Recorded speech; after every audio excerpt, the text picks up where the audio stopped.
Täna räägime rosaatsiale, kuperoossele, punetavale, tundlikule, reaktiivsele nahale mõeldud nahahooldusest.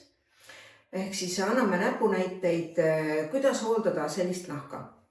Sellise nahahoolduse eesmärk on rahustada põletikulist protsessi, ärritust, mis omakorda võib viia naha veelgi enam levivale punetusele.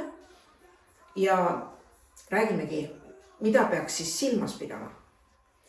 Kõigepealt, õige naha puhastamine on kõige alus.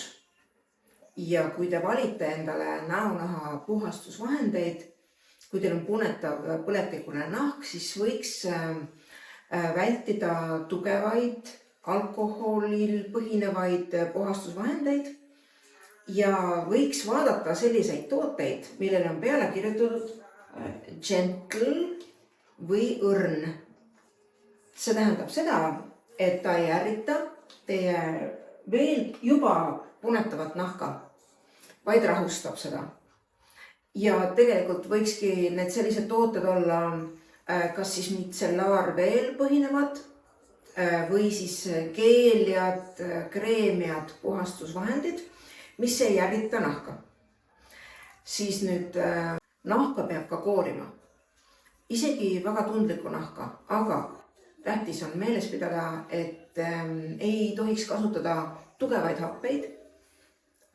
Ideaalne oleks kasutada ensüümkoorijaid, mis on õrnatoimelised, ei ärrita nahka. Ja selliseid tooteid on turul olemas ja ka meie käest saab, kus on peale kirjutatud ensüümkooria.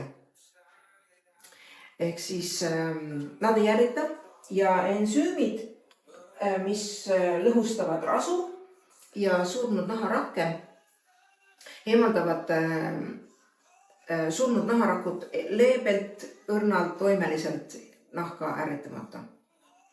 Nii, nüüd järgmisena tuleks meeles pidada, et ükskõik milline nahatüüp on või milline hetkel naha olukord on, alati tuleb nahka niisutada. Seda tuleb meeles pidada ükskõik, kas on rasune nahk või on kuperoosse nahk või on rosaatsiale kalduv nahk. Niisutamine on kõige olulisem nahahooldusprotseduur. Ja võikski siis valida endale sellised niisutajad, mis on kauakestva toimega, millel on naha kaitsebarjääri taastavad omadused, näiteks niatsinamiid, pantenool, kõik oleme kuulnud seda, ehk siis B5 vitamiin, sellised aloe veerad sisaldavad tooted, kõik, mis taastavad naha kaitsebarjääri. Kõik sellised niisutajad on igapäevasesse nahahooldusesse ülimalt vajalikud. Muidugi päeval peaks ka meeles pidama, et punetaval tundlikule nahale väga oluline on päikesekaitse.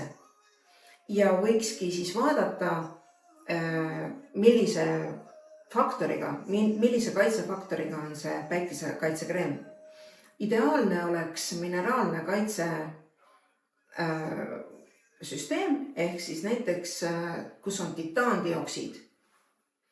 Et jälgida siis ka seda, et näiteks oktokrüleeni ei sisaldaks, mis on ka kasulik muidugi ka veel merelisele keskkonnale ja meie nahale ka. Ja kuidas veel enda naha eest hoolitseda? Tähtis on meeles pidada, et punetavale kalduv nahk ärritub väga paljude tegurite peale, näiteks